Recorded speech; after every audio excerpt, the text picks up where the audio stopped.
balita sa radyo at TV. Dito tayo lang. Ganun pa rin. Mahal pa rin ang gas. Woo! Tayo ng ulam. May pansit sana. Yun! Very good. Pansit sana on. Isang pansit. Yun. Yan. Saan na nagkaroon na? May string dahil. Ha? Isang pansit eh. Magkano yung ganito ka? 35. 35 kasi ang pansit tignan mo na eh. 5 piso lang yan sa atin dahil. Ha? Magani.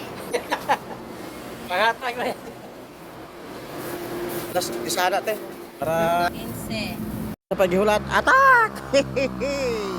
Kani mga langga, 30 pesos. Kani po na itong napalit yan ng mga langga. Dilis with harina. Fried ba? Fried. 35, 65 lang lahat mga langga. May ulam na ako. Tara, kain tayo. Sarap. Yum, yum, yum. Baon ako ng kain mga langga eh. Wala akong ulam. Di ba sila binig? Kinamuton eh. Alam mo yung kinamutan eh. Pite. Dami ang pansit eh. Ito pong kumpleto na nga. Kaya ko nakabalik din eh. May SM aura. Kanaas eh. Hindi ay. Lami ka ayun. Kombinasyon mga langga. Pansit tapos dilis yung pinarita.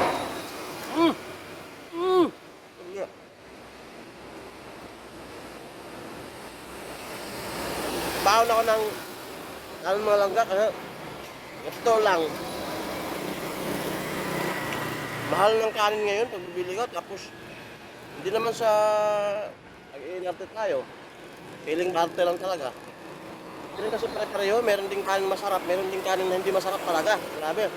Buti pa yung bugas mais ba? Ano pa kanon? Anong balon yung pangyod kanon? Ano yun?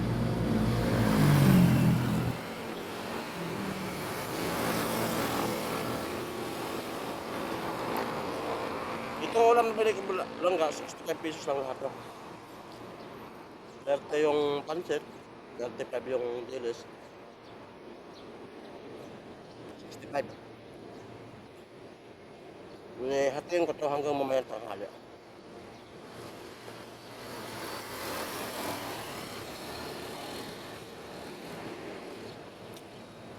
Kaya maraming salamat sa mga CS na mga pasahero namin.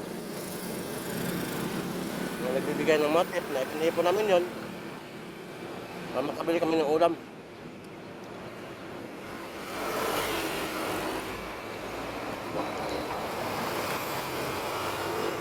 Mahal ng gas. Sabi?